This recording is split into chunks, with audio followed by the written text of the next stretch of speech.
This is your Classical Break, your daily dose of classical music. I'm Tyler Alderson, and today we'll be listening to the first movement of Haydn's first cello concerto. We'll hear the second and third movements tomorrow. This piece has a unique history to it in that it was lost for almost 200 years. All that anyone knew of its existence was the main theme of the first movement, which Haydn had jotted down in a catalog of drafts that he compiled. The actual piece itself, though, didn't turn up until 1961 in a collection of manuscripts that found its way into the Czech National Library in Prague. At first, there were a lot of skeptics, considering it's pretty rare to just stumble upon a forgotten masterpiece by one of the biggest names in music. But some musical analysis and the fact that Haydn had written down that principal theme elsewhere confirmed that it is, in fact, a genuine Haydn concerto.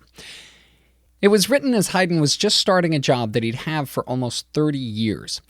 He roughed it for a few years as a freelance musician, but his reputation finally brought him a secure full-time job in the court of the Prince of Esterházy, a member of one of the wealthiest families in all of Europe. Haydn worked for two princes, Paul and then his brother and successor Nicholas, both of whom highly valued music. Paul was the one who hired Haydn in 1761, hoping to revamp and reinvigorate the music in his court. When he died just a year later, Nicholas kept the young composer on and eventually promoted him to the position of music director. And it can't be stressed enough how important this job was for Haydn. Not only did it provide him with a stable and fairly high income, it also gave him an orchestra stocked with great players as an incubator for his compositions. His employer did have some influence over what he wrote, and Haydn wrote over 200 pieces for an obscure instrument that Nicholas happened to play. But by and large, Haydn was allowed to compose in his own way, which developed into a unique and highly original style. Works like this can give us a sense of the musicianship that Haydn had in his orchestra, since Haydn wasn't based in Vienna or Paris or any of the musical hotspots of the day, so if he didn't have someone to play the music he wrote, it wouldn't get played. This piece was probably meant for one of Haydn's friends and colleagues, a cellist in the Esterházy court by the name of Joseph Weigl. Weigl must have been a very accomplished player, since the cello part in this concerto takes considerable skill, and it shows that Haydn had some great musicians to work with, which is one of the reasons why he was able to write such fantastic music. We'll listen to the first movement today, a moderately paced opening that explores the range of the cello, giving the soloist plenty of growling low notes to accentuate the unique sounds of the instrument, along with stretching right up into the top end of the range. Here's Sung Hee Song and the Metropolitan Chamber Orchestra with the first movement of Haydn's first cello concerto.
It's a beautiful opening movement, and honestly, just pleasant to listen to. Haydn supposedly was a very warm and personable guy with a great sense of humor. It comes through in a lot of his music, and it's also worth noting that a lot of his music was made for courtly parties and concerts where you'd want to keep the mood a little light. Thanks to Song He Song and the Metropolitan Chamber Orchestra for putting that up on imslp.org. And thank you for listening. If you have the chance, please rate and review this podcast wherever it is that you're getting it.